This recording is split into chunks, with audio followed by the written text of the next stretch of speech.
Good. What an interesting, unusual, eclectic front row we have here.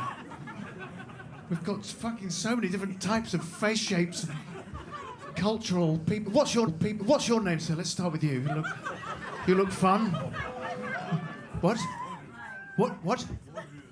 Yeah, no, that's not a name, is it? Well, I'm sure you're saying wardrobe, but that's not a name. What is your name? Audrews. Audrews, like Audrews. Okay, yeah. It's fucking great. So, did your parents say, just make up your own name, mate? Just, we couldn't be asked. Just go whatever you're thinking of. Audrews? Yeah, go with Audrews. Yeah. Audrews Andrews. That'd be nice. Yeah. Where are you from, Audrews? Lithuania. Well, then all bets are off. I don't know many Lithuanian names, but now we all know Audrews is one. Do you know any Lithuanian names, sir? No, not myself. No, not myself, no. No, mate, no. Not myself, no. I imagine my sister probably does, but not me, myself. She's travelled. Oh, yeah, she's fucking... You're off the hook for her at the moment, Audreys. Got a proper fucking British geezer over here, mate. Don't worry about that. Fucking claps himself. Yeah, fucking right, mate. What's your name, sir? Harry. Harry! There you go. There you go. His parents came up with that. You can call me Wardrobe. I could call you Wardrobe. Yeah, right. That's very kind. What do you do, Harry? What's your thing? Sales. Right. Quite a long pause before you came up. Sales. Let's say sales. I sell stuff, you know what I mean? Well, I'll have 2 grams then, Harry, if that's... yeah.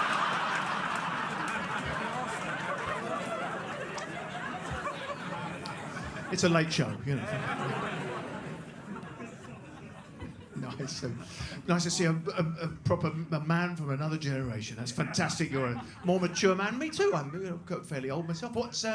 What's your name, sir? Jez. Jez? Yeah, fuck it. That's great. I don't know why. Just do you seem too mature to be calling yourself Jez? You know, that's he looks like someone. You know, he looks like a Jez. You don't look like Jeremy, isn't it? It's Jeremy. Of course it is. If I was called Jeremy, I would definitely go Jez. There's no doubt about it. And Jez, you can't do it. Jez, please tell me this is your son. Is it your son? No. Okay. Well, what a lovely, interesting relationship we have here. Are you a Catholic priest, Jez? What's that mean?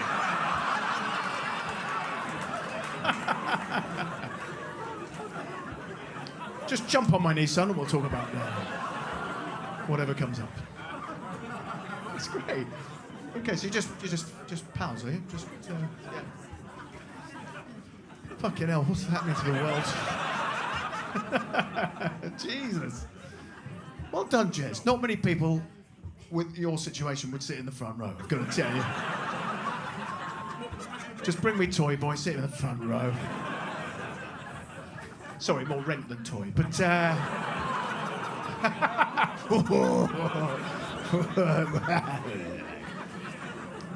welcome, Jez. Well, and what's your name, young man? Philip. Of course, Phil. Yeah. I bet he does. Now, come on, guys. We're having a bit of fun. We're not having as much fun as Jez, but we... Bless you, Jez. What do you do, Jez? What's your thing? What's your... You sell lawnmowers, do you? Fuck me. Wow. Wow. What sort of door-to-door? Is it, it's kind of in a shop, in a lawnmower sales shop. Yeah. Okay, fantastic. And what's the best lawnmower one could get one's hands on? Yeah, you remember you just said you sold them? Do you remember? Suddenly you seem a bit... Lawnmower? What the fuck are you on about? You tell a guy you sell lawnmowers and he starts asking you about lawnmowers. A Honda. Okay, right, okay. Anyone got a Honda lawnmower? This has got exceedingly dull very quickly, hasn't it? We went from rent boys to fucking lawnmowers. Is that where you met him? Ask him what he does. We know what he does, James.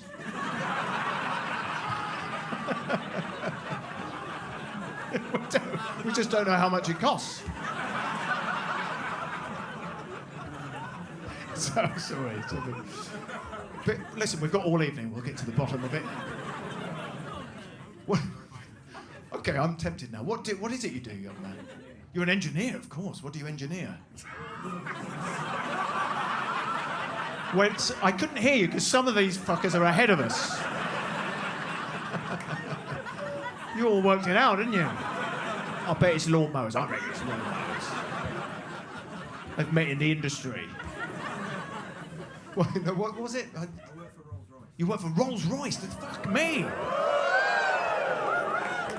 Now, there's a lawnmower you want to see, isn't it? That's fantastic. What do you do for them? You make them. What do you do? So, the Ultrafan projects, the new... The Ultra what? Ultrafan. The Ultrafan? Yeah, Oh, God, yeah. Not for cars. Fuck that. Aeroplanes. The Ultrafan in the aeroplane to make it a bit cooler in there. It's always too hot in those fucking aeroplanes. You know. We've all been there, haven't we? Oh, God. It's like an old man breathing on you. Could really do with an Ultrafan. If only Rolls-Royce could get onto this shit. He's an engineer. Well done, mate. I'm fucking impressed. I don't understand it. Yeah. Well, I didn't think... I'm going to be honest with you. 2 minutes ago, I didn't think he was going to get the first round of applause. He's a red boy. Excellent. So what's going on here, sir? It looks like you brought two along and you haven't made a decision. Look at this greedy cunt. What's going on? Some of us can't get one, you've got two. What's your name, mate? Mitch. Mitch. Okay. Great. And Michael. Make your fucking mind up, Michael. It's Mitch Michael, ladies and gentlemen. And I like Mitch. Let's stick with Mitch. And is this your sexual partner, Mitch? Oh, it's your wife. And this is my sexual partner. What an understanding family. Well, do you know what? This is what we all would like. I think this. Most wives won't tolerate this shit, will they? Sorry I'm late, love. Just met this one. I thought quite attractive. Move over. We're all getting in. That's good. No, you're not with Mitch. Okay. So what's your role here? Your boyfriend went to get drinks, and that was about an hour ago. He's fucking gone, madam. He's gone. You're gonna have to do it, Mitch. You're gonna have to do it.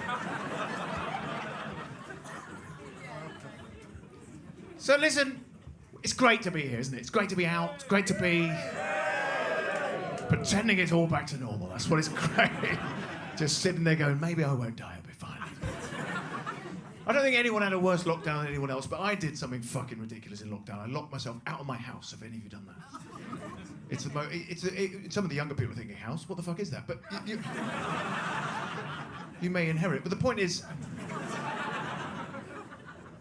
if you've ever locked yourself out of your house, you know it's the most fucking ridiculous you ever feel as a grown-up, standing outside your own home, waiting. Think, what the fuck do I do now? Just looking like a shit burglar. Didn't know what to do. Thankfully, being a semi-modern middle-aged man, I did have my phone in my pocket. I thought, text my wife. She's an intelligent woman, she'll know what to do. So I texted my wife, I've locked myself out, send. Then I glanced down at my phone. I had actually texted, I've licked myself out.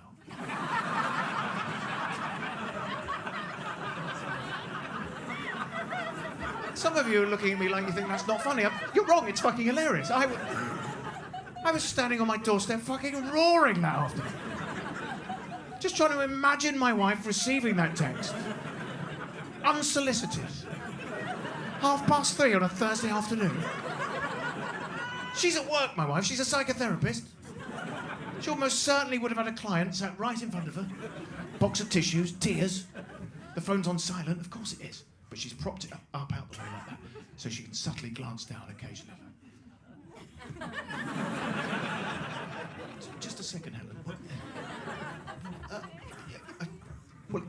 Okay, it's my husband. Well, he's licked himself out. You think you've got problems? I didn't know he could do that. Some of these women think if I could do that, I wouldn't fucking leave the house.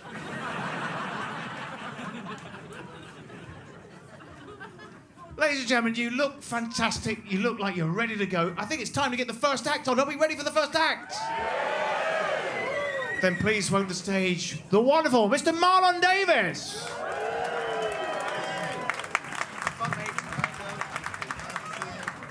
Look, I got two. Oh, good. That's all right, though. What's that? What? Did you say something? No, you said something before I said something. I got nice shoes. Oh, that's a nice heckle. You know what I mean? Like, someone said, you got shit shoes, and you were like, but you can't, can you? It's nice shoes. All right, gotta say something nasty now, isn't it? You ever been walking down the street, right? You ever seen an ugly girl pushing a buggy, and you think to yourself, who fucked that?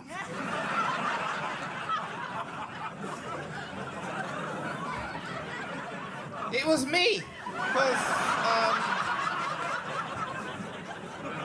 I got low self-esteem. But I got nice shoes, though. I got lovely shoes, I'm telling you. It's the best shoes in the world, these are, you know. Oh, God, what's going on? What's that?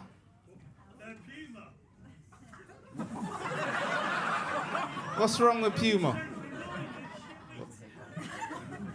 What do you say? You said Puma's shit, you're saying? You don't know nothing, bruv. You don't know nothing, bruv. What are you wearing?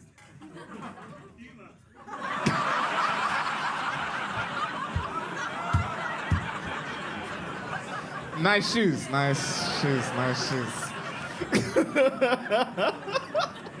It's gonna be like that tonight, then, yeah? It's gonna be, whoa. Oh, God, no, I'm feeling good. I'm feeling pretty good myself because lockdown and that is over. I don't know why you listen to my man. You know who I'm talking about, Boris, yeah? No, he came on telly, he's like, no one can go outside. I was like, Like, look at him. Like, how can man like that tell you what you can and what you can't do? Like, if he was your boss at work, would you listen? And he's telling you, you can't go outside. I was like, well, you didn't even say Simon Says. So, I'm going outside, innit? I'm going to do it. I'm a rebel. I am. Love the MPs as well. Can I have a round of applause, please, for the MPs? You lot are dark, you know. No, I used to clap when I see one particular MC. When he used to come on, I was like, oh, that's the guy. That's the guy. You know the little Indian one? That's the guy. You know the little Indian one? You know the one with the skinny and he got big ears? You know the little Indian one, yeah. Like, you lot got tense in it when I said little Indian one, didn't it? You don't know where I'm going with it. Trust me. There's not hate here, this is love. When he came on the telly, loved it. I went, that's him, that's my guy. He's back on again. Like, he was my best friend throughout the whole lockdown. All right, still tense. I don't want to get cancelled right now. No, because you get cancelled. You wake up every day, everyone get like, Wiley's gone. Wiley's been cancelled. Work up, Wiley's got, I love Wiley, but he's gone now. It's what it is. Debenhams has been cancelled. I don't even know what they said about the Jews, but Debenhams is gone, bro. Who else is gone? R. Kelly is gone. He has. No, but he's still on Spotify. You can still find him on Spotify singing about shoes and that. He's good. No, but I don't want to get cancelled for just saying Little Indian Man. Let me finish my sentence. It's halfway, innit? Let me land. That's what I'm saying. Like, I love this man because throughout the whole of lockdown, he was giving me money. He was my favourite MP. When I saw him, I was like, yeah, that's him. Clap like he's NHS. I loved him, yeah? But he came on the TV one day and his body language was changed. His body language changed. He just came on, he was like, I don't know. I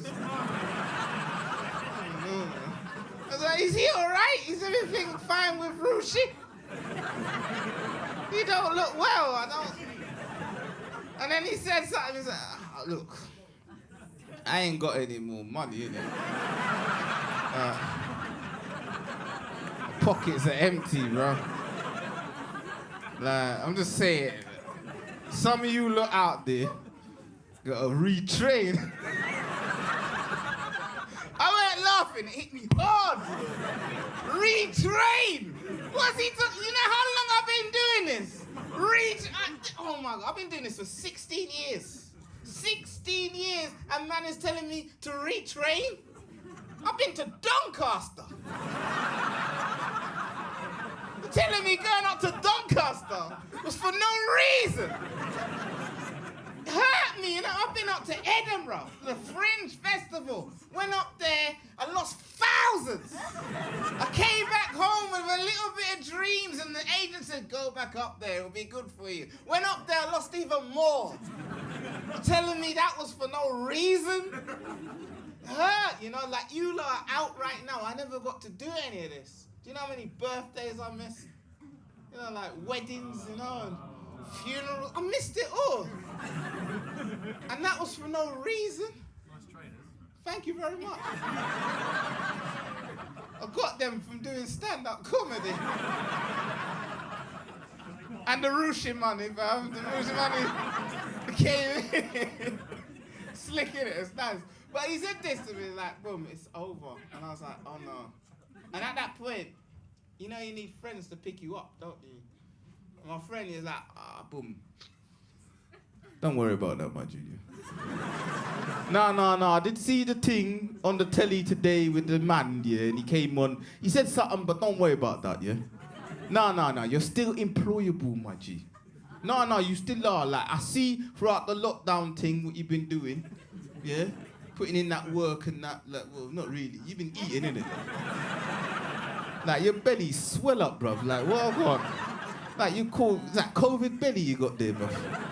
Like, it's gone. Like, what's good? Like, you know what? Like, like, you look good with it. I'm not gonna say nothing. You're not gonna tell a lie. You look good with it. No, because I went back to work and then I saw some people. You know, you see even people like on Zoom and that, and you think, she looks all right. But then when Claire came back, bruv, she put on 4 stone, you know? No, so I'm saying you look good, yeah? Don't worry about them kids outside calling you Just Eat, yeah? Don't worry about that. There's an opportunity for you. Look, boom. Hear me out. My boy, he's got like a bailiff thing going on. Yeah, and I know it might not come back, this comedy thing, but if it don't, like, you need money in it, because Rushi said, you know what I mean? So how about being a bailiff? I said, have you heard my voice? How can I be a bailiff? Knocking on people's door like, hello? Hello? You know, some people... It's not gonna want it. It's not gonna work. Like you ain't got that voice, have you? I know this. It's a big tonk man like that, bruv. Yeah, good husband and that. Can't be a good husband, me, no. No, because you see when it gets dark and you hear a noise, you better go yourself, innit? Because there's not, I mean, I'll go down there, but, that doesn't belong. Like, put it down, please. Alright, boom, you can't be a bailiff. I hear that, my G, yeah? You can't do that, but look. I've seen you with people, innit? Yeah, I've seen you for years doing your thing, yeah? How about like customer service and that, innit? I said, nah. Nah, I can't do customer service. I can't. I've been doing this too long.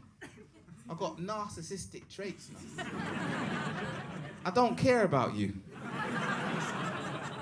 So it's me, innit? Like if people call up, like, I ain't got no hot water. I'm like, I do. Like, you know. I'll tell you how to get some. Boil a kettle. My favourite kettle. And tell a story about that shit. I don't know. It's like, all right, boom, you didn't do that. All right, cool. But you went uni though, innit? I said, yeah. Yeah, so why don't you do what you did at uni? What did you do again? I did art. You ain't helping yourself, are you? So what do you mean is that? Nah, because people go there, yeah? They study like proper like things like law or medicine, and you did art. Why did you do art? I said, because I was good at colouring in. To see how far that would take me, you know? I did it at Central St. Martin's. I did it in... Always get a woo for that place. It is. It's an amazing art school. It's one of the best in the world. But it's also one of those patronising places I've ever been in my whole entire life. I tell you right, what it is, it's the tutors. The tutors, they're... How can I say this?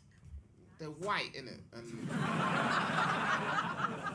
No, let me finish, because... Now, they're white and middle class, like Guardian reading, you know, the fair trade coffee drinking, you know. Like 70% of people in this room right now. But wankers, though, they're wankers. But they didn't mean to be. They didn't mean to be. Is what happens is if you're in an art school, what they do is they box you in. They box you in, and you have to. I don't know, you have to satisfy their narrative of who they think that you are. So like if you was female, you could only be inspired by female artists. Never males, no, just female. Just Cindy Sherman for you and Cindy Sherman. That's what they just project onto you. Like if you was gay, it was the same thing. It was just gay icons. That was it. And with me, you can guess what was going on. As soon as I walked in, it's oh my God, Marlon's here! Yeah, I'm Marlon! Have I told you that I've been to Africa? Yeah, we built wells over there. Yeah, you know, for your people. It's cringe, innit? It was proper cringe, but that's what it was. It was like that, day by day. There was a game, my God, what is that you're doing? I'm drawing a bridge. That's not a bridge. That represents where you come from. That's a young, poor black youth trying to make it out of the ghetto, trying to make it in this white man's world, get from A to B. Is that what that is? I said, well, that get me a first. Yes! I said, that's exactly what that is. You know what I mean? Once you knew the formula, it was easy to pander to this situation. But it was going on, like I said, day by day, month by month, year by year. It got to the point where I wanted to give up. I don't want to do anything anymore. But that didn't stop them. It's like, oh my God, he's done it again! Oh my God, somebody, oh my God. Arthur, stop whatever you're doing. Sebastian, come, everyone, come and see what he's done this time. Marlon, this is your most breathtaking work ever. Oh my God, I can't even look at it. I can't, my head's gonna explode. Has someone got a paracetamol? I need something right now. Thank you. Oh my God, Marlon, can you tell me what that is? What that? Yes, what is it? It's a blank page. No, it's not. Yes, it is. No, it's not. What that represents is your absent father.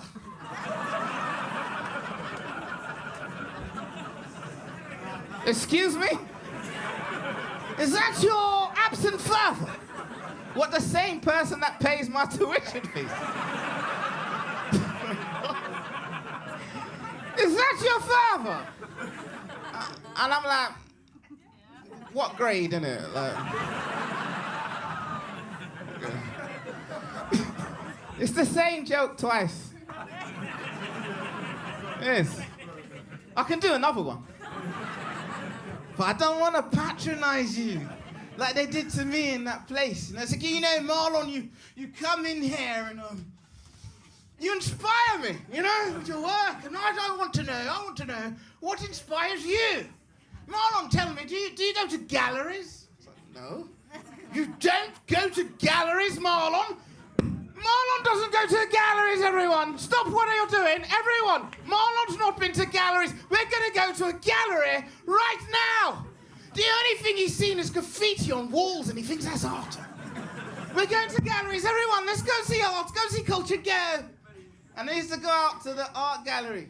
And I might be like some of you guys. When you walk in there and you see stuff and you're like, wow. That looks like what it's supposed to be. You know, they've done the colouring in. And they stayed within the lines. That's talented, that is. That's talent. And then you walk around the corner. And then you go, oh, what the fuck is this? Every art gallery you go to, you go, what the fuck is going on? Why did they do it? This person needs to be locked up. This is not right. This is not right at all. Like, I was in the Tate with all of these guys. And you know what we saw there? We saw a mattress. We saw a mattress. A dirty, stained, soiled, smelly mattress. And it was lined up against the wall. And they said, this is art. This is postmodern. This is art. I said, that is not art. That is fly tipping. Yes, it's only because we're in here right now that we view that as art. It's bullshit. It is, it's bullshit. All it is shape and space. It's perception. It's bullshit. Like, you check where we are right now, right? You guys have bought tickets to the world famous Comedy Store. That's where you guys are right now. We're having a good time, right? Yeah. But if any of you guys saw me tomorrow at a bus stop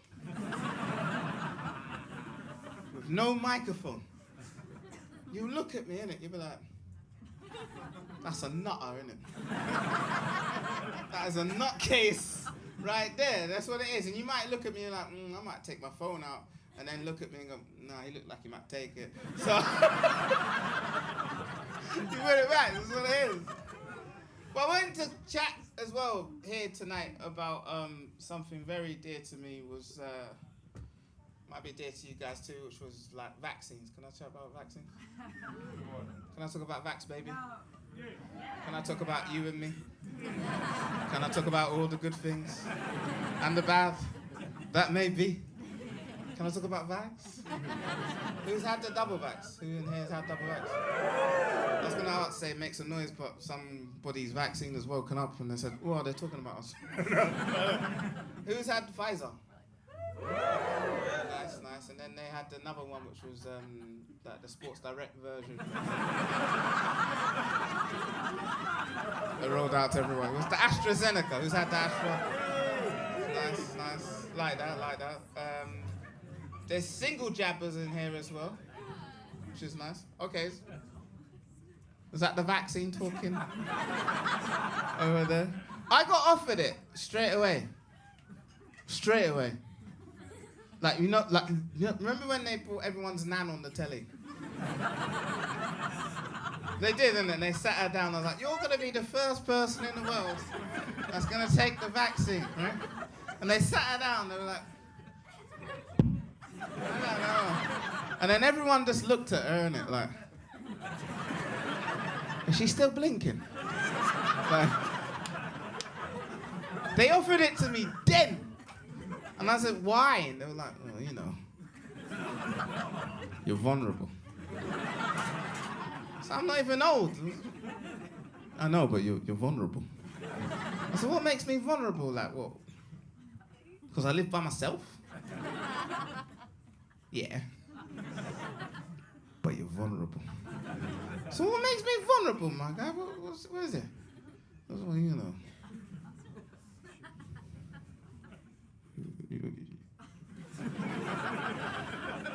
You're black, innit? And black and Asian people are more susceptible to catching COVID-19. I said, really? I thought it's if you go outside after 10. But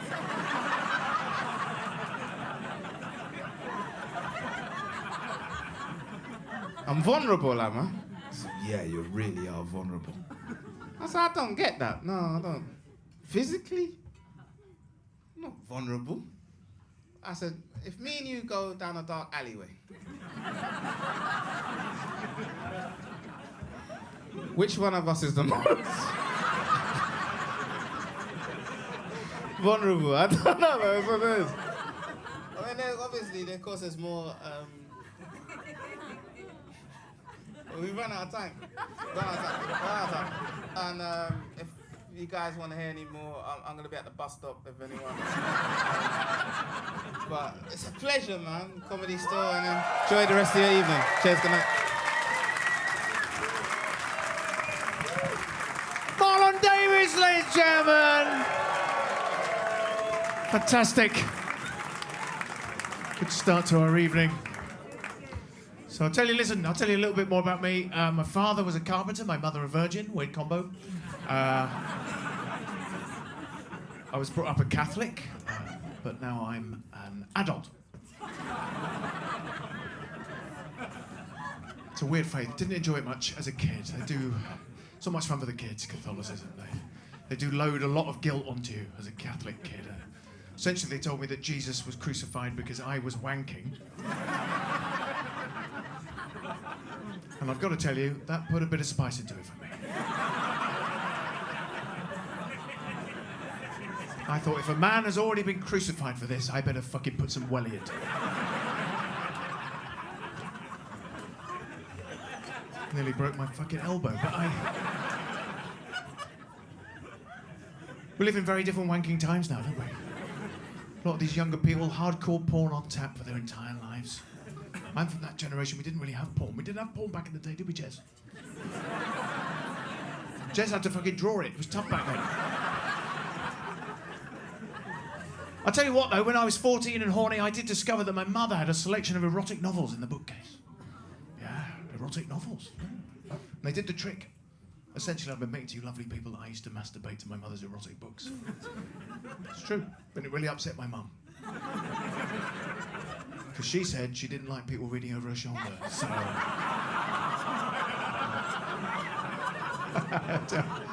don't overthink it, it's just a beautiful image. Ladies and gentlemen, are you ready for the next act? Say yes! Please welcome to the stage the very funny Mr. Tom Stade.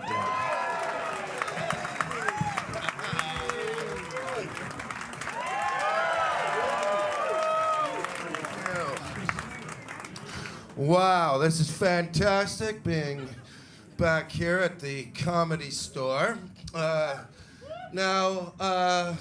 Me and my good lady of 26 years.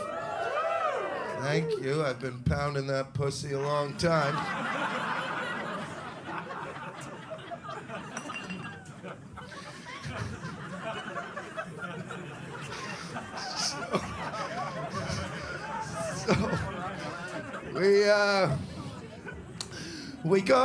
We got into London today, and I made a bit of a faux pas. I'd forgotten to book a room, and now I have an iPhone that has this app on it called lastminute.com, and I've been using this app now for 7, maybe 8 years. Okay, and in this world of artificial intelligence and algorithms, I could say trampoline right now. And on my Facebook page, there will be an ad for a trampoline, and I will buy it. Because it knows me. So, I typed in London into this app, and it recommended a room for £572. And me and my lady are looking at that, and I'm thinking, well, I'm not trying to fuck my wife for the first time.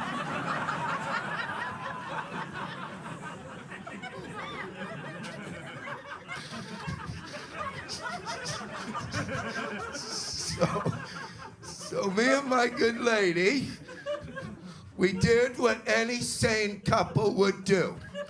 We pressed the sort button to correct this mistake, and we went from lowest to highest, and now I'm staying 22.43 miles from the center of London in a little town called Slough.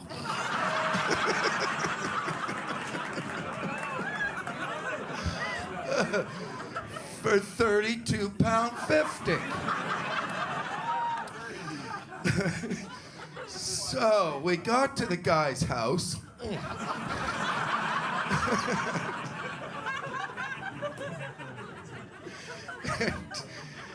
And we got the key to the room, and we opened the door, and it was the first time I felt like I needed the vaccine. So I love being out, man, and after that lockdown fucking ended, man, I said to myself, I am gonna fucking tour. Gonna go and tour like I was a young like I was this young. What's your name?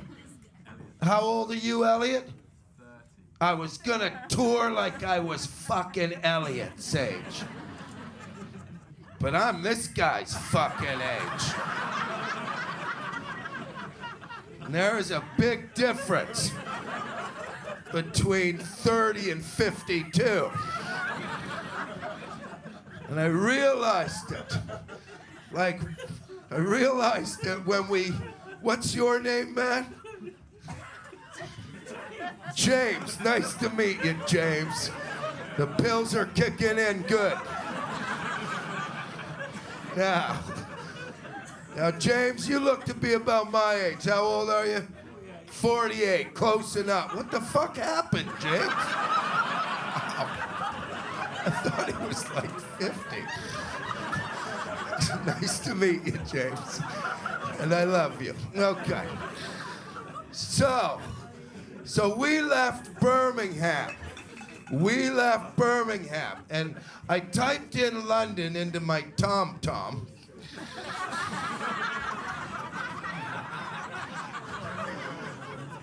And it said that it was gonna take 2 hours and 37 minutes to get here. Now, I think at 30, Elliot is gonna do it in 2 hours and 37 minutes. Do you think old fucking James is gonna make it in that time? Because we gotta, every old dude in here, you gotta stop what, James? Every half hour? 45 minutes? To drop off whatever the fuck you put inside of you 2 days ago. And that is what I love about this country. Because every 30 to 45 minutes, well, there is a welcome break. So welcome. A motto. So well signposted. We don't have that in Canada. If James left Vancouver to go to Calgary, but James didn't take a shit in Vancouver, well, who knows when James is gonna take his next shit? You're gonna drive by James on the side of the road while he's wiping his ass with some dirty Costa coffee napkins he found because he used his underwear on the last shit.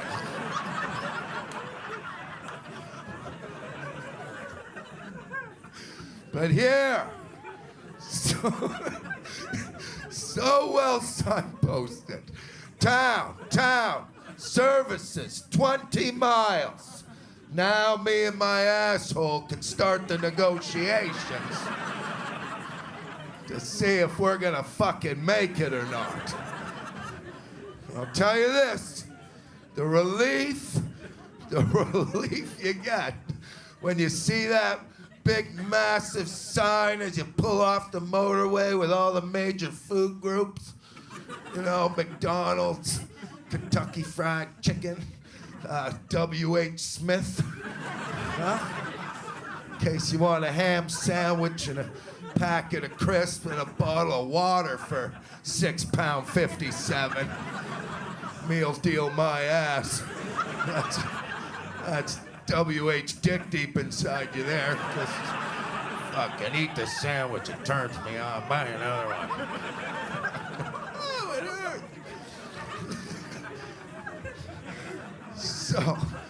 So we made it. We made it to the Knutsford Moto, and I love your mo. I was there dropping off some boneless chicken, and as I was leaving, I noticed something that I'd seen probably 1,000 times before, but for some reason I just couldn't stop gazing at. And what it is, it's a white box. It's a white box about eye level. And you know what it sells in there? Trinkets. Just little trinkets. And I'm like, what the fuck are they selling us in the men's Moto toilet that I can't buy in the Knutsford Moto lobby? What is it? They don't want the girls to know we're buying. Well, it started off harmless enough, Elliot. Paracetamol. And I'm like, who the fuck is buying toilet paracetamol? Who's in the Knutsford parking lot with their family thinking, I got a headache, but I don't want anyone to know about it.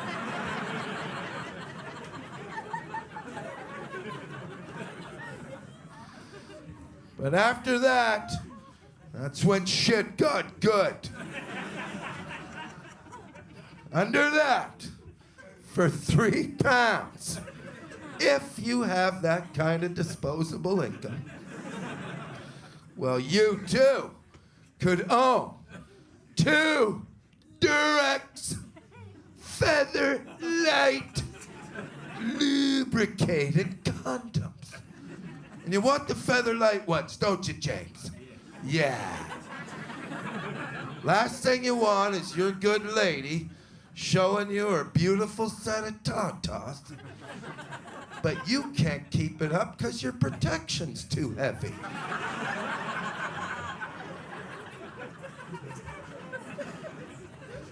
And I never got that, by the way. I never got that. Condoms at a fucking moto? I get it here. Comedy store, you're drinking, you're laughing. You don't want the night to end. Pick up a couple Feather Lights. Don't spread your herpes around. But at the Knutsford Moto? What are you picking up, some road whore from Luton?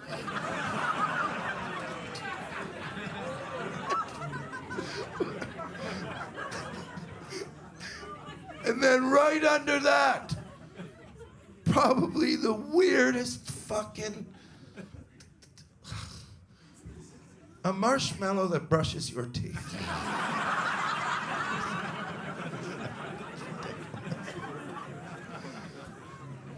Right under that, that's when shit got fucking awesome. For £4, you too could own a Mega Boost vibrating cock ring. Now I get that. That's something you can't buy at W.H. Smith. Can't go, I'll take a ham sandwich, packet of crisps, bottle of water, and you know what? Fuck it. throw in the blue cock ring. Hey, you kids want anything? Y'all good? Y'all good? Good. There's a magazine over at the church.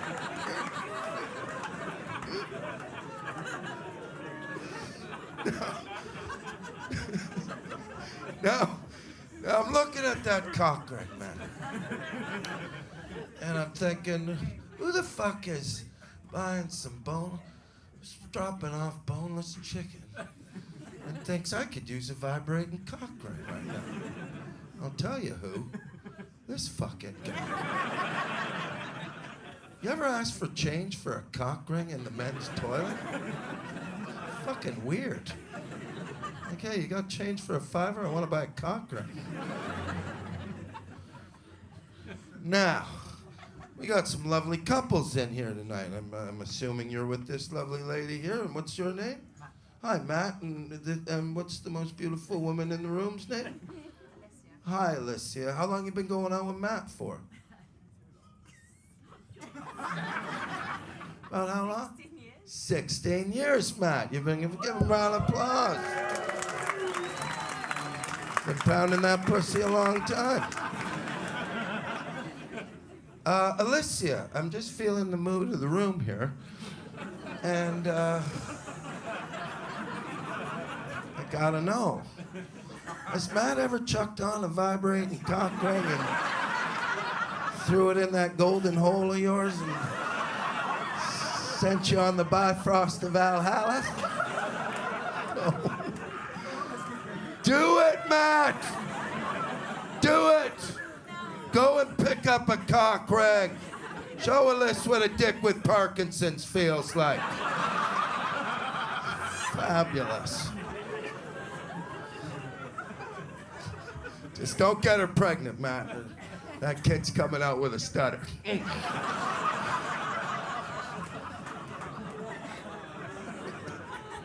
Next time we see Elise, she's got a chipped tooth.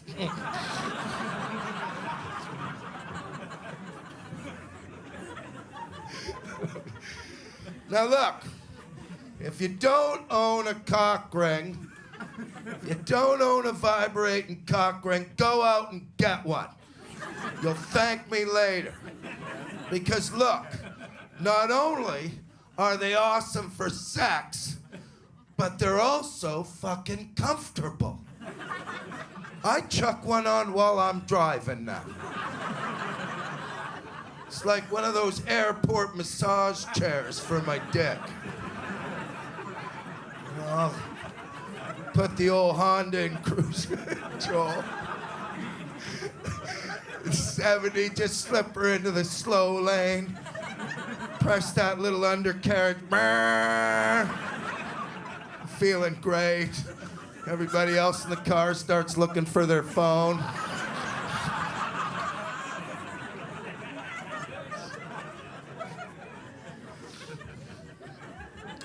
I love getting old, man. Love it. Just don't care after a while, man. I love getting old, man.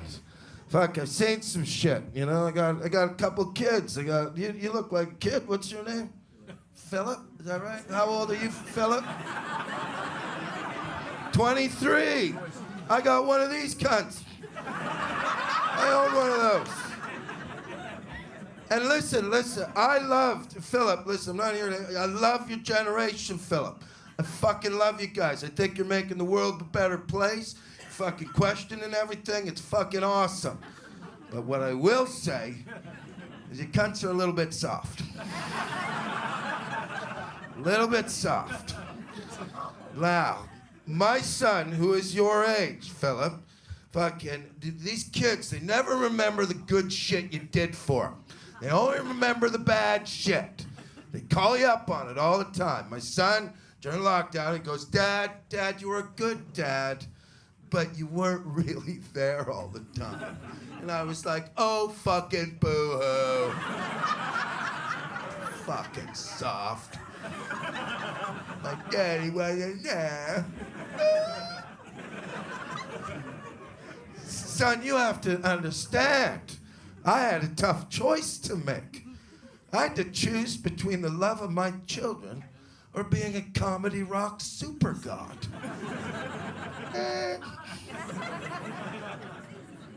But he wasn't wrong. I'm not gonna say that you're wrong, because he goes, Dad, do you remember coming to any of my sports games? And I'm like, no, I don't. I wasn't there to watch a hit or kick or, I don't know, whatever he fucking did. I wasn't fucking there. But to be fair to me, whatever he played, he ain't playing it anymore. So he's probably pretty shit at it. Doesn't sound like I missed too much. Like, Philip, did you play sports, right? Played. Is this your dad with you? No, fuck.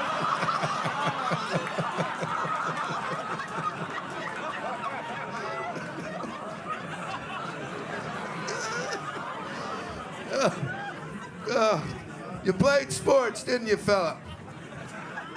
Yeah, and I bet you're not playing them anymore, are you? No, because you were shit at it, Phil. Fuck it. But Phil, this is why we're a little bit tougher. You know, like, I look at some of the older fucks in this room. How old are you, man? 60. And what's your name? Jez. Now watch this, Jez. This is how hard Jez is. Jez, I bet you come from a time where the teacher could kick the fuck out of you. Is that right, Jez? Yeah, get up here, Jez, and then hit you in the head with a cricket bat. Phil, you ever been hit by a teacher? No, that's why you're dumb as fuck, Phil. Ladies and gentlemen, it's been a pleasure. Take care of yourselves. Have a nice night. Nice meeting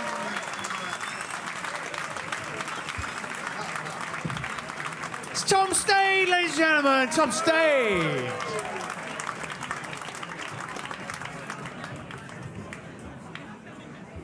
It's time for the interval. Great time for a chat. Please feel free to use the bar toilet facilities. We'll be back after the break. Give it up now for the first half. Hurrah!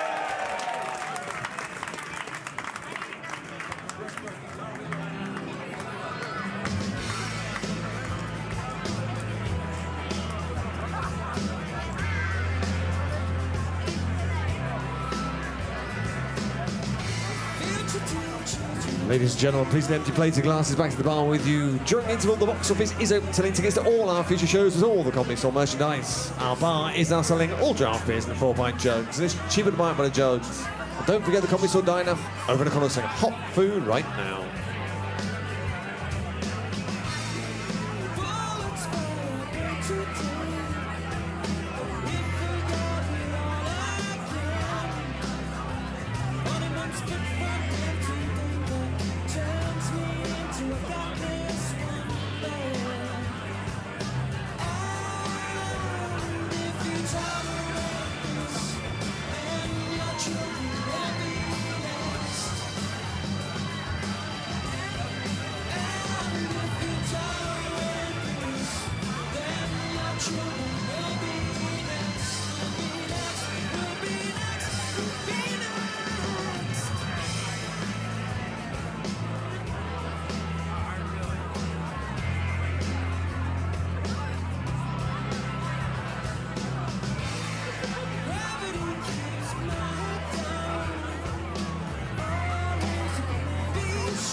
Ladies and gentlemen, please start taking your seats. Second half will start in 5 minutes.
Three minutes, ladies and gents. Grab your drinks, take a seat. Second half will start in 3 minutes.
Once again, ladies and gents, grab your drinks, take a seat. Please ensure your mobile phones are switched off. The second half will start in 1 minute.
Ladies and gentlemen, please welcome on stage like your compere, Mr. Ben Norris. Thank you. How's your interval, everybody? Good, okay. Looks like a decision has been made.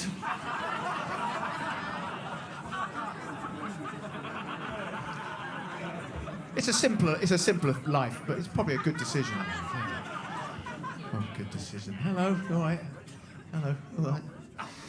So I've got children. Anyone else got children? Anyone reproduced? Yeah. Oh, you look like you just remembered. Oh, yeah. How many? What's your name, mate? Matt. How many children do you have, Matt? Two. That's lovely. Even the Chinese can have two now. You used to have to hide the second one under the sink when the bloke came around. But how old are your children, Matt? 11 and 12. That's nice. I've got teenage children. Yeah. They're all right. My son's just done a Duke of Edinburgh. Yeah. By which I mean he said something racist, then crashed our car.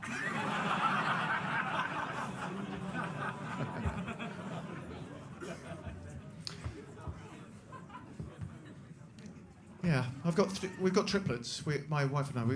So we have. Yeah, it sounds like a gag. It's not. This bit's true. Yeah, this bit's true. We have a boy and two girls. The girls are identical twins. The boy's not. He's got a cock. Welcome back.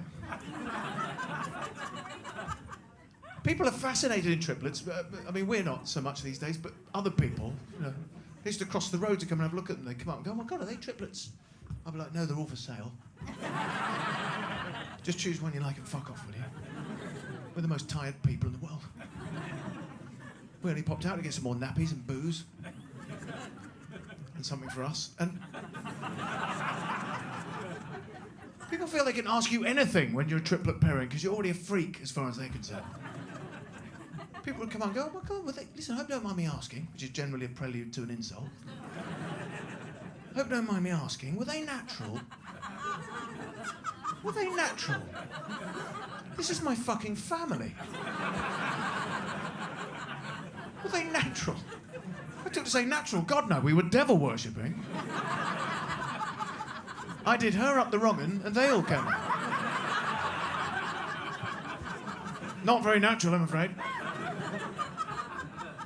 Some of you look horrified. Some of you look at me and say, "Yeah, but were they natural?" Truth is, if you must know, we did do a tiny little bit of fertility treatment. Because my fucking wife loves a bargain, right? $5,000, 3 kids. It's good value, isn't it? If you don't think it through. And you don't think it through, do you, man? You're not really thinking about the costs, the implications of this fantastic bundle of new people in your life. You're not thinking about how much they're going to cost you until one day you find yourself standing in Clark's, holding a tiny shoe and going, "Are you fucking joking? For that? Look at it. It's like a model of a shoe. I need 6 of these, you motherfuckers." Children's shoes. A fraction of the size of an adult shoe, not a fraction of the price, are they? And they're made by children. They should be cheaper.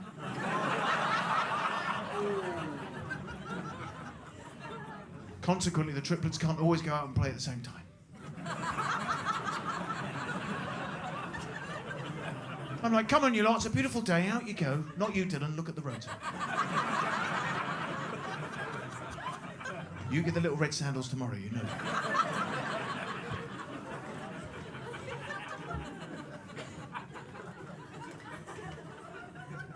It's taken its toll. My wife and I are having a trial separation. Yeah, I'm going to be honest with you, I think it's going to work.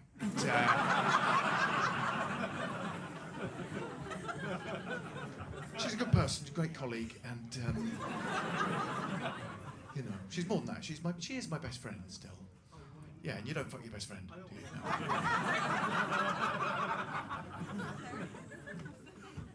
But I have loved the whole process of being a dad. I think it's a wonderful thing. It's a wonderful thing being a dad, isn't it, man? Okay, it's not for everybody. Not for everybody. Are you the mother of Matt's children? Okay. This looks like something we shouldn't discuss. Here's the thing, Matt. We should warn the younger men in the room who've yet to reproduce. No, not necessarily don't do it. Have you? No, he's like, no, I always whip out and come on a tits.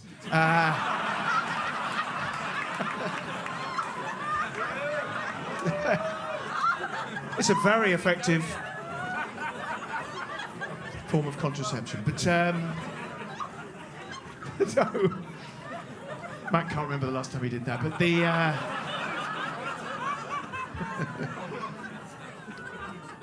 he whipped it out, just nothing came off the end. But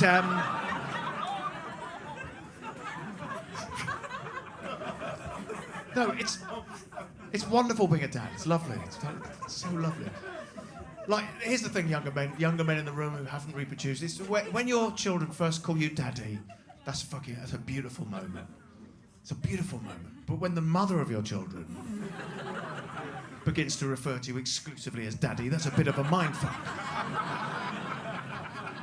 It really, I can't get used to it. Walking into my own kitchen, finding an adult woman in there going, "It's daddy! Here he is, daddy!"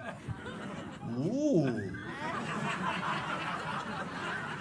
Grumpy daddy.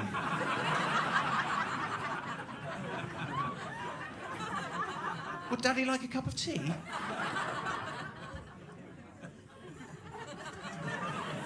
Yes, I'd love a cup of tea. Sarah. You do remember me, don't you, from the old days? Before this project, do you remember that? Remember Glastonbury, Blur, MDMA, all that shit? Before we became co-workers in this tedious job. That rang some bells, didn't it? Listen, guys, we've got to crack on with the show. Are you ready for the next act? Say yes! Gives me great pleasure to welcome to the stage the very funny Bethany Black! Yay! You did not sound excited about that at all, did you, you fuck...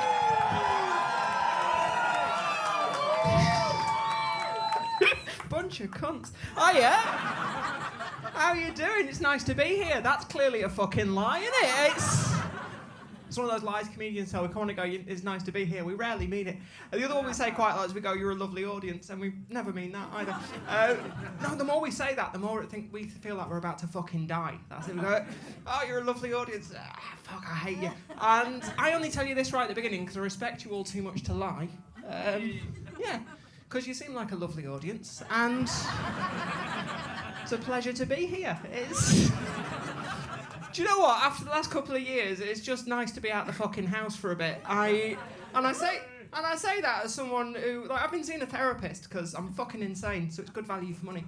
And it's great. And during one of our chats, which is how I like to think of it, because every week I forget that it's a therapy session. And about halfway through, I go, "Sorry, I've been talking about me. How are you doing? How's your week been?" And we were having one of these chats, and she said, "So how long have you had agoraphobia?" And I went, "I'm not scared of spiders." And she went, "No, that's arachnophobia." And I went, "Oh, yeah, of course it is." And I was like, "Fuck, what is agoraphobia? Which one's that one?" And I was like, "You've just got to fucking style it out." And I went, "Oh, yeah, agoraphobia. Who isn't scared of aggro?" That's not a phobia, that's just fucking sensible, isn't it? You're supposed to be scared of aggro. And she went, "Turns out it's not that. It turns out it's fear of the outdoors." I was like, "Well, thank fuck for that, because I don't like going outside anyway, so it's not going to affect me very much, is it?"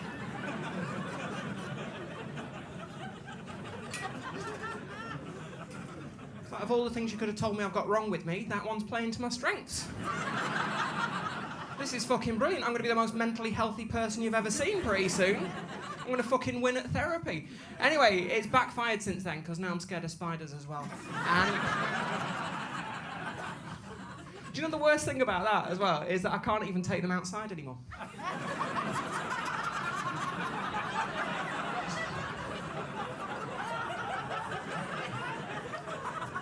House is fucking full of them. It's hundreds of the bastards under little glasses. It's like the world's shittest zoo.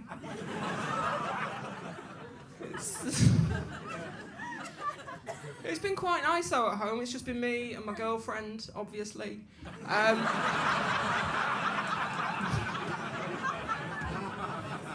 That's never a surprise to an audience. Like, I've done this 20 years. There's never anyone going, fucking hell, she's a lesbian. Fuck off. It's always the last ones you expect, isn't it? I know what I look like. Mostly this is on purpose. Including the weight. That's fucking brilliant. Because when we I don't know if about anyone else, but in 2019, my actual New Year's resolution was to stay at home and eat fucking loads. And oh my god, it was the best year ever for me. It's fucking wonderful. I'm huge. I put on it's great. These trousers were baggy when I bought them. It was fucking wonderful. I had such a great time. But yeah, it's basically me and my missus at home, and that's it. It's been lovely. Because we've been together for a long time as well. We got together 9 years ago. And it's it was just at the point when dating apps were about. That's not how we met, which is, because when you don't leave the house, it's difficult to meet people. Do you know what I mean? You can't just lure someone in, can you?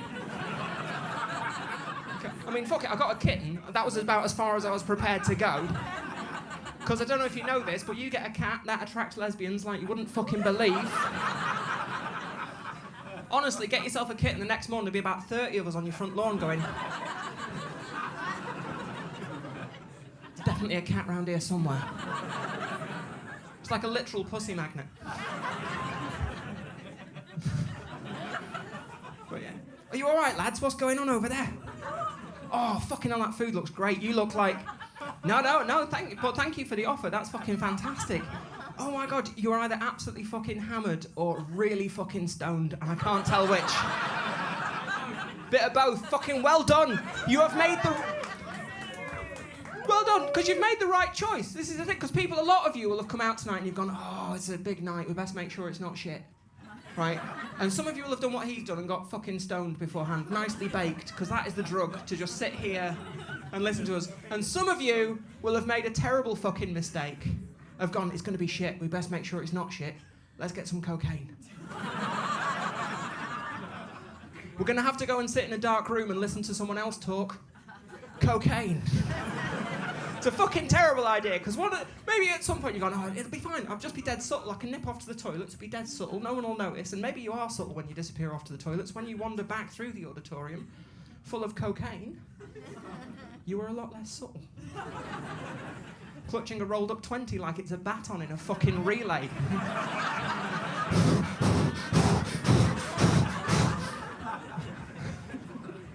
Some sort of fucking coked up steam train. And then you sit down, you're like... Oh,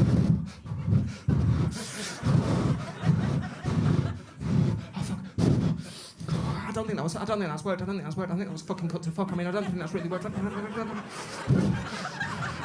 can really feel I don't think I can feel my teeth. The bottom half of my face has gone numb, but I really think that was probably cut to fuck. I really can't feel anything. I'm just gonna sit here. I'm just gonna sit and watch the show. I'm just gonna sit and listen to the show. Shut up. No, I'm not fucking talking. You're talking. I'm sitting and listening to the fucking show.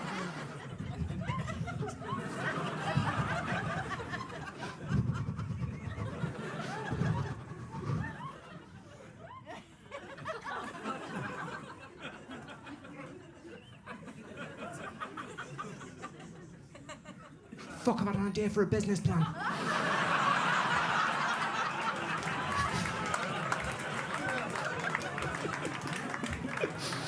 Fucking love it. I love that. So I don't do any of that stuff anymore. I always thought that the reason why I got so confused about shit and lose track of what I'm talking about is because of all the drugs I used to take.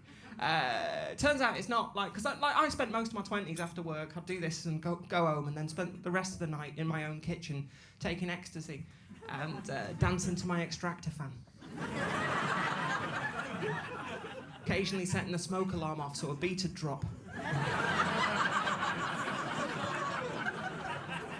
Fuck yeah. Oh, the fuck is that? Burnt toast. Fucking love them. Actual burnt toast. Thank fuck for that. I thought I was having a stroke. But I don't do that. I don't drink. I don't do drugs. I haven't for about 16 years now.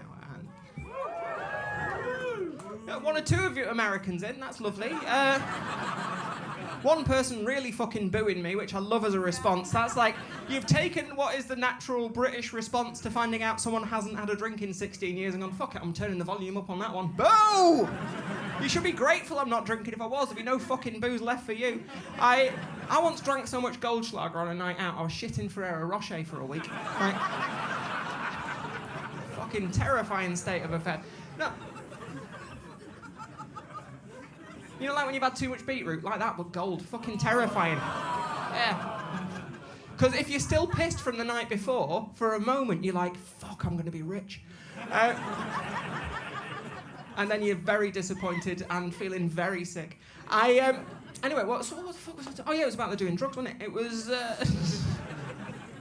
No, because that's the thing. In this country, in the UK, if you go and tell a room full of people... I did a gig for Americans, and I told them I've not had a drink in 14 years, as it was at the time. They were on their fucking chairs. It was lovely. Like, the entire room just like, oh yeah, go you, one day at a time, motherfucker. It was beautiful. It's like they don't know it's not appropriate to get that excited about anything. And I really quite like that British response that we have to this. Just, 400 of you sat there with your arms folded, staring judgmentally. I think it's a room full of people going, 16 years. The fuck is wrong with you? You'd better be on antibiotics.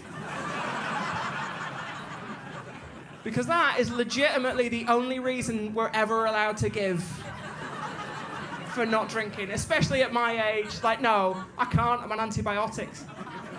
Fuck it, I'll have half. Thing is, you can't even get away with that anymore. You can't, because like any of you who are out with a group of mates, you know that you have got at least one friend in your group who, if you go, I can't, I'm on antibiotics, they'll go, which ones?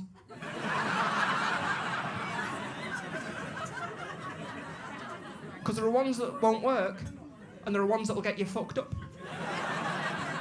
And if they're on the ones that get you fucked up, you are drinking, my friend. You are not wriggling out of this one. I properly overdid it. I had no idea I had a drug problem, but I should have done. Any of you in this room would have noticed the red flag, right? I once found myself at 3 o'clock in the morning, walking up to a 24-hour garage, carrying a frozen chicken. Because in my head, I'm going, I'm definitely going to need some kind of backstory to buy tinfoil.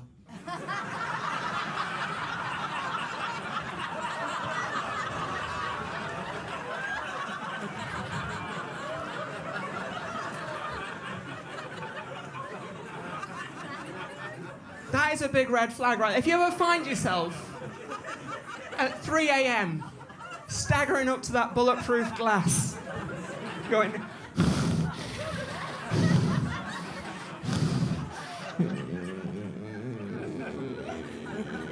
Got any tinfoil? I want to cook that.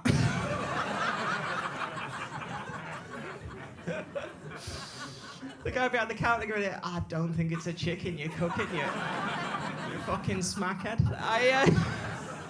So I don't do any of that anymore. But like I said, it's been nice. It's me and my missus at home. And like we met ages ago. It was like 9 years ago. And it was around about the time that dating apps had first started. And I used them for a little bit, but you got to be careful with them, right? It was, because it was the time there was like Tinder that everyone used and Grindr, which is the one for gay men. There was no good one for lesbians. And I think that's because the name Flickr was already taken.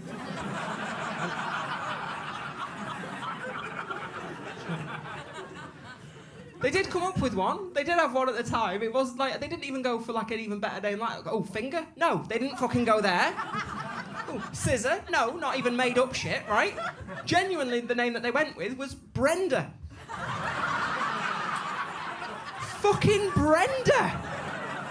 Brenda. I know exactly. You've had the same thought process I know. At what point in the last 50 years has anyone gone, oh, Brenda? Do you know what I mean? Like, fucking ridiculous, isn't it? They didn't go with it. Daft, isn't it? But the thing is, I love them because they use the same sort of GPS technology as like takeaway apps, like Deliveroo and that. And you've got to be so careful because I would find myself back then using them in the exact same way. You know what I mean? When you're at home on your own on a Tuesday and you're going, oh, I promised myself I wouldn't. I just really fancy eating out tonight.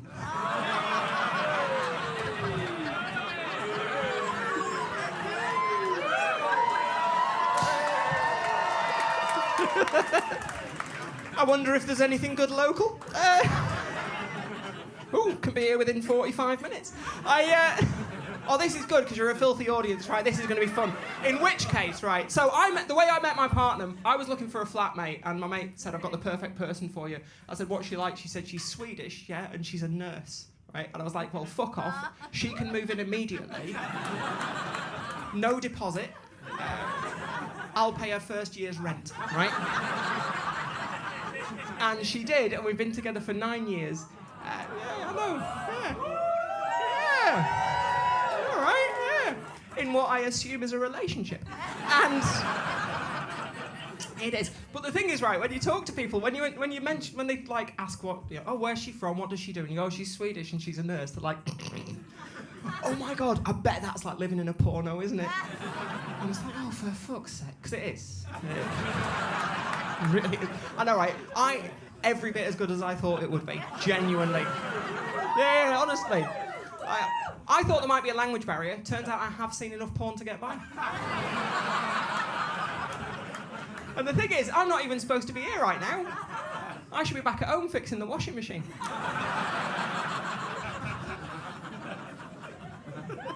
She hates it when I call it that. But it's a joke. It's a joke. Well, because I don't watch porn, right? But she does, and because I like mucky stories. Like I like reading stuff in books, but she likes porn films and videos and all that sort of shit. It's not really for me. But this never came up as an issue with us at all until we got a new internet service provider and they reset all of our parental settings. I'm on the road doing this a lot. I'm in a hotel. It's like 10 o'clock on a Tuesday morning. I get a text message off her because she's just got back off a night shift. And the text message just said, they've stolen all the naked ladies out the internet. I need you to talk to Sky. I need the naked ladies back in the internet. It's like, fuck, right, okay. So I did it on Twitter, which was just fucking stupid. I went, hello, Sky. Hello, @Sky. You have stolen all of the porn. I'm gonna need that back.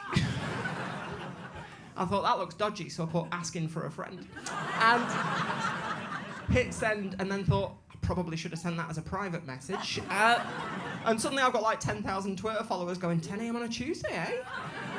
Somebody's living their best life. But we got back and we were having like a chat about this.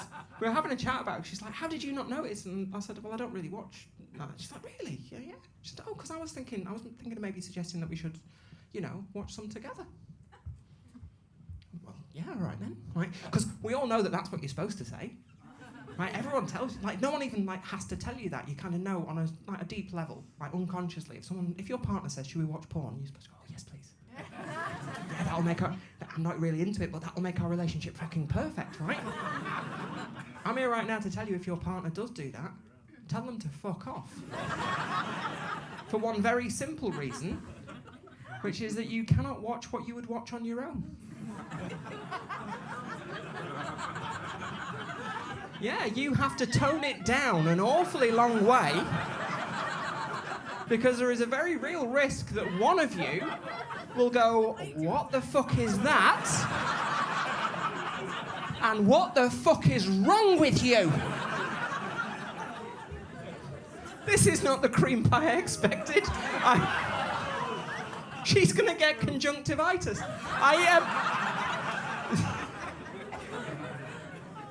That cream is definitely off.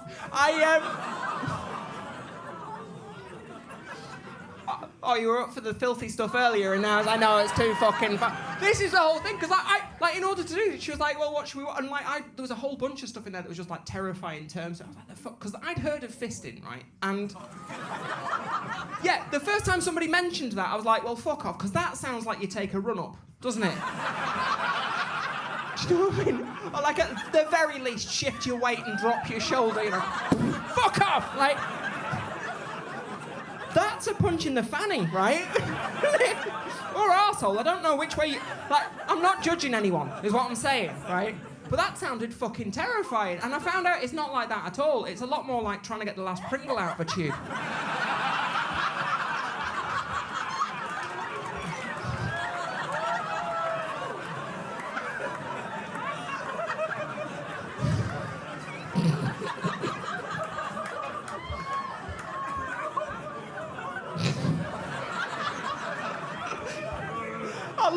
reaction, because that was definitely too far for some of you, wasn't it?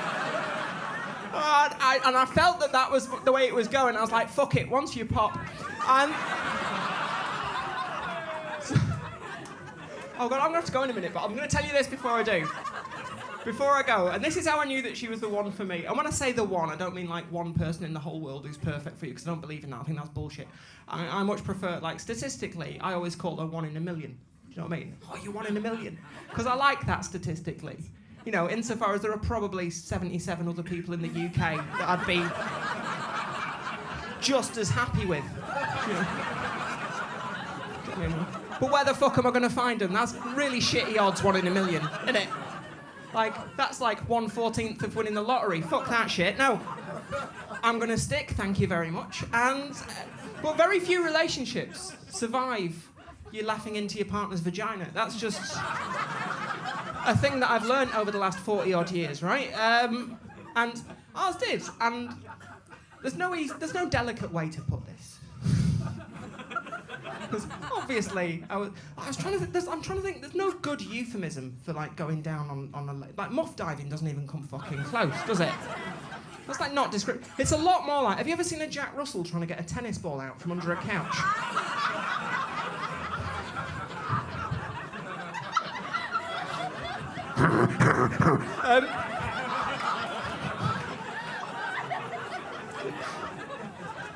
Again, if anyone's going, oh, do that, fucking don't. That is bad technique. That is like only literally one step above going, you ready?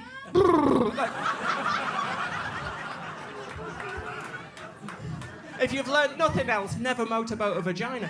I have that on my family coat of arms.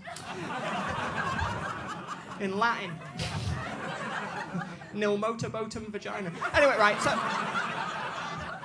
a little shield with the Jack Russell and a cat and a... Anyway,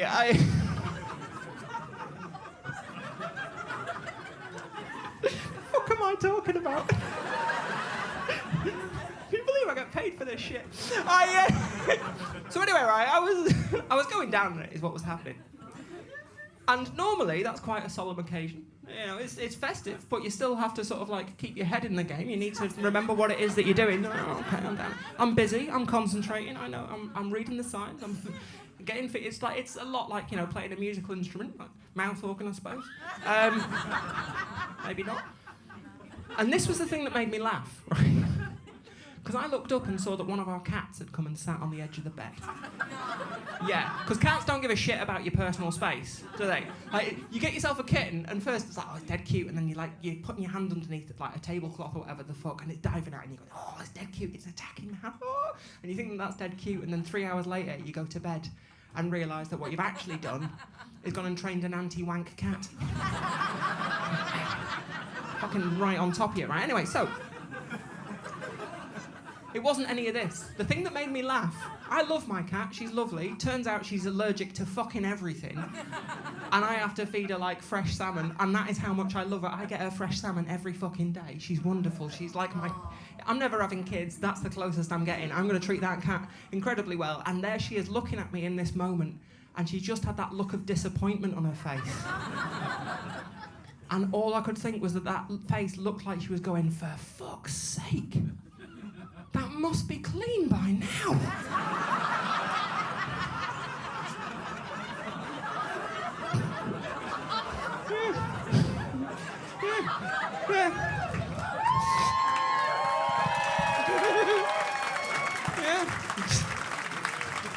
Yeah, it wasn't.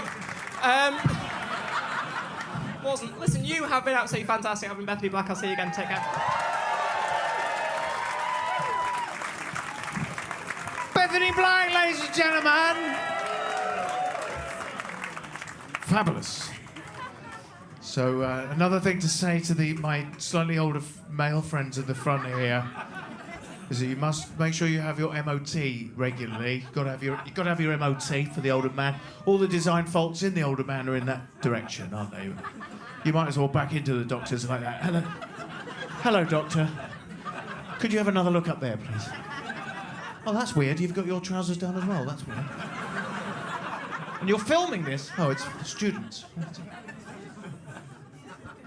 I miss my doctor. I had the same doctor for quite a while. I liked him. He seems to have got, I don't know where he's got. I liked him because he looked like health wasn't right at the top of his agenda. Do you know what I mean?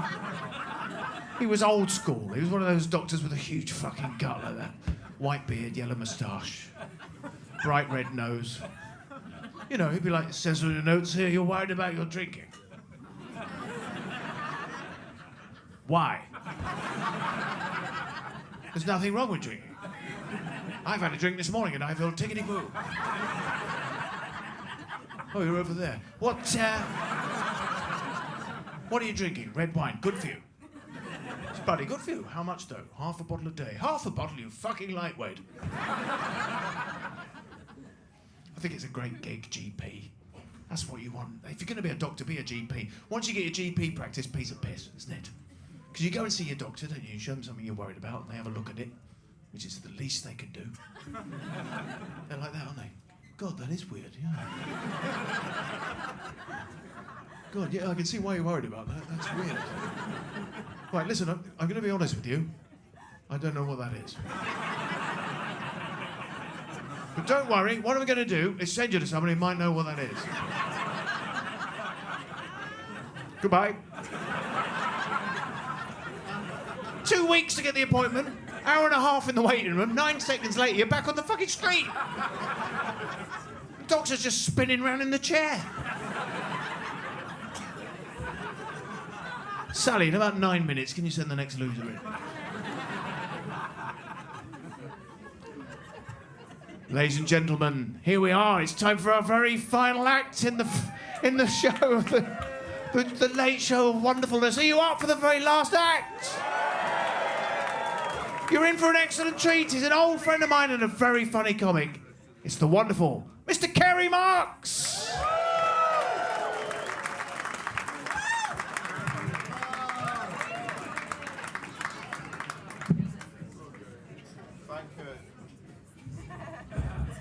Thank you for all that applause, thank you. No, don't fucking strain yourselves. It's been a long night and you're tired, you've got nothing left now, but thank you. I'll take the dregs, shall I? No, it's been, man, I've got a sore head. Last night I walked into a room full of drugs, and I'm fucking clumsy like that. I apologise for my tired appearance, because I've just given up. Yeah, it's just, bad enough. It's bad timing, really, isn't it? What was just the beginning of the set and all. It's been a weird time, hasn't it? I'll tell you what I was doing during lockdown. I was doing some of that homeschooling. Anyone do any of that? Yes. I haven't even got any kids. Just my girlfriend's a fucking idiot, and you find out when you're living with them that hard in lockdown, don't you? It's not true, by the way. She doesn't really exist. She's I was homeschooling myself. I'm the idiot, but I'm self-taught. It was weird. Our whole industry shut down, and we were all doing gigs on Zoom. You know, Zoom on like the internet. You can do a gig in your bed. It's really hard to turn those fucking gigs down. And there's no excuses, you know.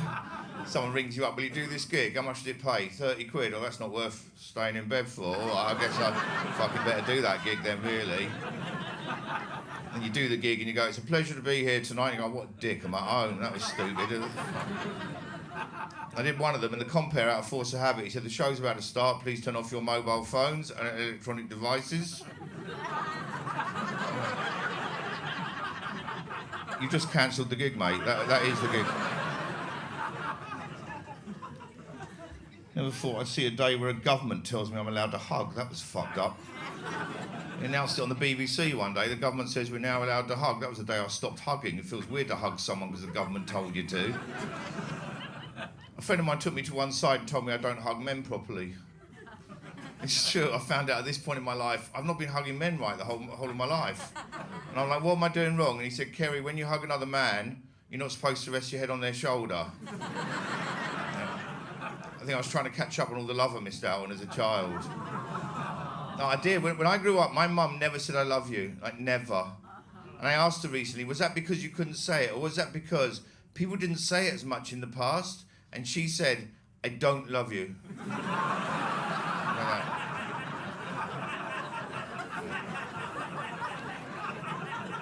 There's rules when you hug another man. Don't rest your head on their shoulder. If they're smaller than you, don't pick them up. They don't like that. Don't whisper anything. No matter how innocent it feels, it doesn't work during a man hug. Like, are you going to work tomorrow? It doesn't work. You can't do it. Anyone else discover during lockdown that you're a miserable bastard like me? Hooray for the miserable bastards. I feel sorry for you fucking extrovert cunts. You know you are, you fucking needy pricks. You fucking... I can't be alone, you fucking weirdos. I have to have someone listen to my noise all the time. I can't daydream, you fucking odd fucking suckers of other people's lifeblood. You know, but some of us fucking enjoyed it, you know, because you've all got your friends who you love, you know, we've all got friends we love, but amongst our group of friends, there's always a couple of wankers who made it in there somehow. The ones you can't quite explain how they became your friends, you know. You know the type, they ring you up, they go, how are you? And you're like, oh, my whole family was murdered. And they're like, oh, I bought a new car. And you know, I'm standing in their blood and bones and shit. And they're like, I didn't even need a third car, I just bought it anyway. And you know those cunts. And they always go, we should go for a coffee sometime. You're like, I don't really want to, but all right. For 18 months we'd go, no, the government won't let us. It's Boris's fault. I went off porn. I went off pornography. And I was living on my own during lockdown, so there was not much else entertainment. But I've become too old and cynical for pornography. I realised I was watching porn one day and I heard myself go, that wouldn't happen. What the fuck's that? You can't watch pornography with that attitude, can you? You've got to buy into it. You've got to meet them halfway. I'm like, if she turned up for work like that, she'd be sent home. That's not realistic at all. Huh? I'm too old. I've been in hospital too many times to know the nurse never sleeps with you. That doesn't happen. If the nurse is feeling randy, she's going with the good-looking doctor over there, not the fat, sweaty bloke who just asked for a bedpan. That's not happening. Not even if you give them 50 quid for a hand job, they're not going to do it. Because we pay them too much. Fuck, all right, Jesus Christ. All right, it's a joke, fucking hell. All right, I apologise for that last comment. It is selfish of me to want to pay nurses less so they'll accept 50 quid for a hand job. Okay, noted.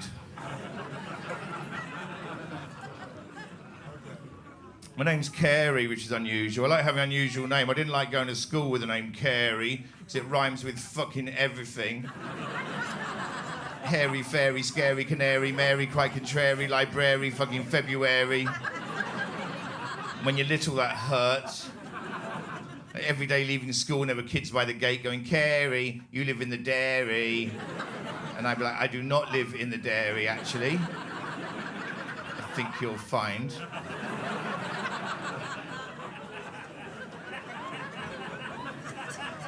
And then my dad would come and pick me up in the milk float, and my mum would go riding past on a cow waving. It was horrible. And I'd be like, Mum, get off my sister. Just rubbing it in. And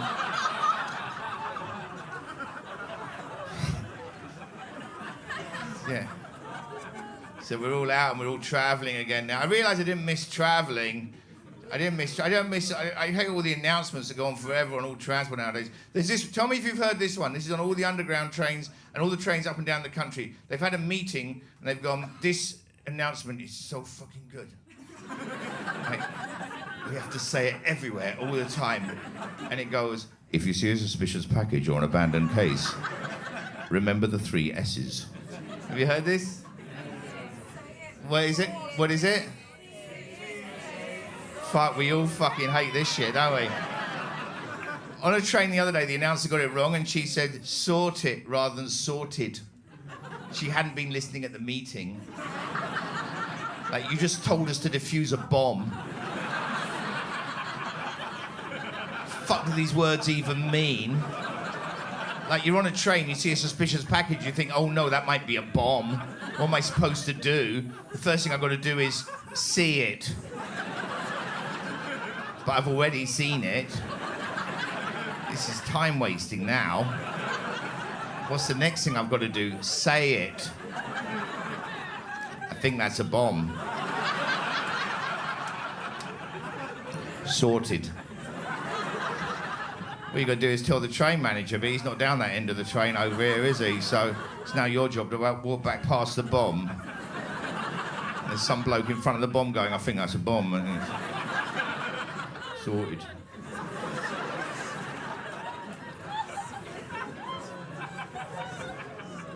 I did loads of travel before we went into lockdown. I did lots of flights, so I got it out my system. Loads of EasyJet flights. Anyone ever flown EasyJet? Yeah? They do this announcement. They go, we're coming into land now. Please put your seats in the upright position. You've only got one position, you cunts, and you only had one position on your flights for fucking years. The only time your seats are comfortable is when you're taking off and they actually recline for a few fucking minutes. This is a no smoking flight. Please don't smoke on this aeroplane. It's strictly no smoking anywhere on this aeroplane. We know it's been no smoking for years. You don't have to point out every single obvious fucking rule. It is also a no cocaine in the aisles flight. You didn't fucking mention that though, did you? This is a no touching up children flight. We already know. Don't tell us fucking everything. This is a no teabagging your fellow passengers flight. Please don't teabag your fellow passengers on this particularly unusual flight. This is a no shitting in mouths flight. Do not shit in anyone's mouth. Even though it might be tempting at night when people are sleeping upright with their mouths lolling open, looking like they're up for it. No, you're definitely going too far now. I don't think so. Some people are with you. Do it for them.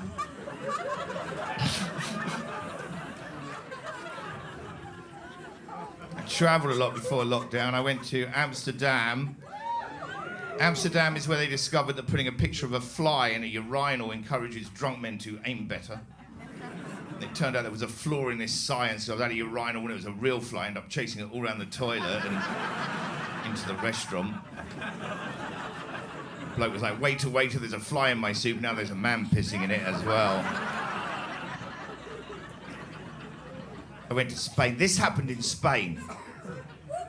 I woke up one morning in Spain. There was a thick black line appeared on my bedroom wall overnight, and on closer inspection, it was ants. Thousands of massive Spanish ants. They found some crisps I dropped the night before on the floor, and the crisps were covered in these ants. And I followed the line of ants. It went all the way up the wall, out through a hole, all the way along the outside wall of the villa, all the way along down a drain pipe, either side of a broom handle, down onto a dirt track road.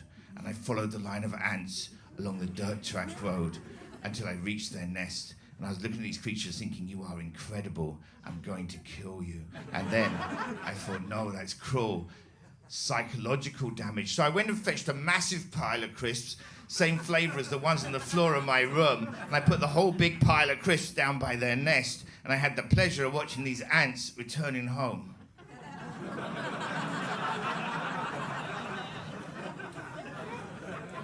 They've just walked thousands of ant miles. They've scaled Ant Everest carrying bits of crisps up to 10 times their own weight, only to get home and discover a fuckload more crisps right outside their front door.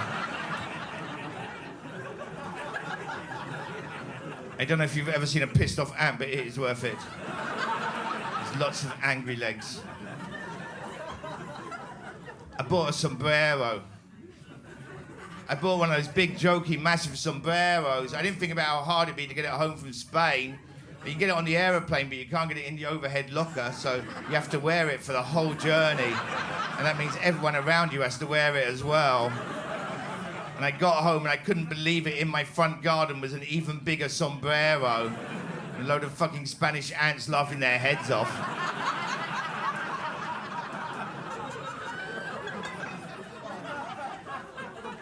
The last place I went was Germany.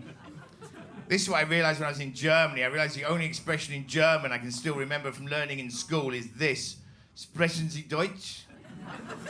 It's nice, it rolls off the tongue, doesn't it? Sprechen Sie Deutsch? Do we all know that one? Yeah. We all know that one, don't we? What does it mean? Do you speak German? Do you speak German?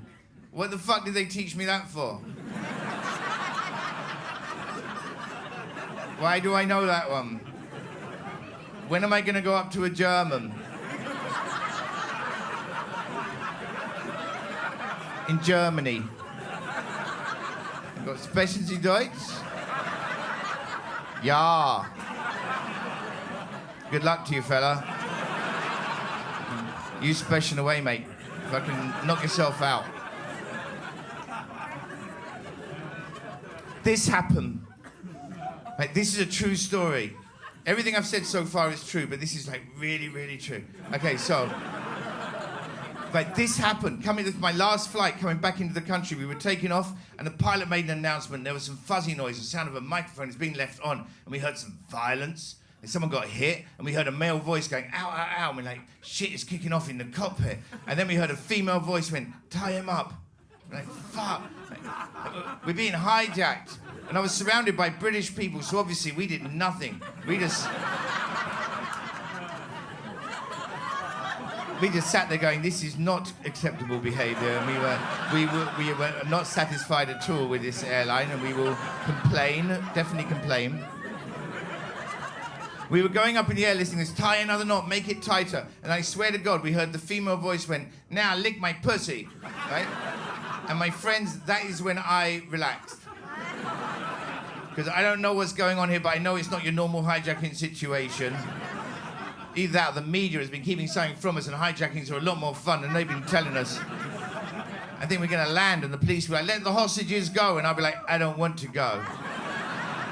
I'm having a great hijacking here. We're going up in the air listening to a slurpy noise and a female voice going, lick it, lick it. And I was giggling, and the people around me were giving me looks like I'm dirty for finding it funny, like I'm some piece of filth. And I'm going, but it's definitely funny. And then we heard the female voice went, now lick my ass. And the woman in front of me went, oh my God.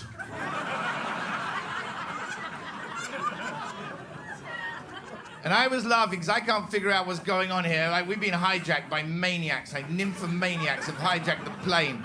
I don't even believe there are women so desperate for sex they need to hijack a plane to do it. I'm figuring it's definitely not a religious group. Like, what the fuck was going on here? Is we're flying Analingus Air or something. Sounds like an airline, doesn't it? Fly Analingus, we've got your back. So, all I can figure out is either the pilot is watching porn and he has left the microphone on, which is unprofessional, by the way. Like, he's going to be so embarrassed when he finds out. Or the pilot is having a full S&M orgy while flying a plane, in which case he is a fucking goddamn hero. So I thought, I'm going to talk about this on stage and see if the audience agrees with me it was funny, and those people around me were a bunch of prudes. So I went to grab my writing book to make a note from the bag on the chair next to me, and it was as I opened my bag that I realised the sounds we were all listening to were coming from my iPad.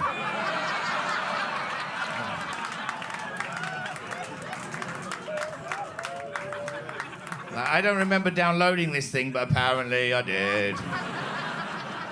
I fiddled with it for a while and tried and turn it off, but it only made it louder. And there's not a lot you can do in that situation. You want to explain yourself, but you know it's only going to make things worse. Sorry, fellow passengers. I'm a nervous flyer. I find the sound of ass licking really calms me down. I hope it worked for you too. See, the children have stopped crying. Should we play the rest of the movie? Anyway, I'm single. And became single again during... I was seeing someone during lockdown, but it got a bit intense. At one point she went, we should have babies. How active is your sperm? I've seen it leap over a laptop.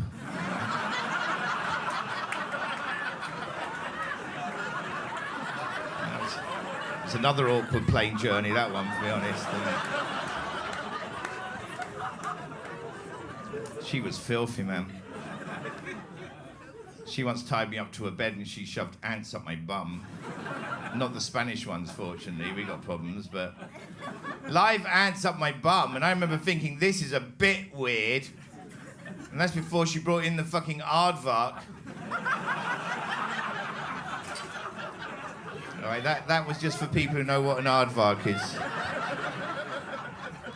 The rest of you will go home and you'll look up aardvark and you'll be like, oh fuck, that was quite an image we missed back there, but that's it. No, I don't want to leave you on me being nose fucked with an aardvark. I hope I haven't offended anybody. I'm trying to be less offensive on stage now because people moan so fucking much. I can't bear listening to it anymore. I didn't say the C word tonight, did I? No. Oh, did I? Oh, okay. I thought I didn't. I've been trying not to say that word too much because I know a lot of women don't really like that word to describe their bacteria buckets, so I've been trying to avoid saying it so as not to cause offence. I'm going. Nice to meet you.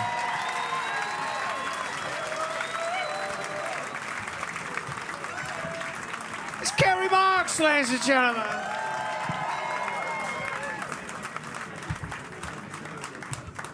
Well, that brings us to the end of tonight's comedy. Have you had a good time? You've been lovely, so just give it up for all the acts you've seen. Marlon Davis, Tom Stade, Bethany Black, Kerry Marks. I've been Ben Norris. Thank you very much for coming. Good night.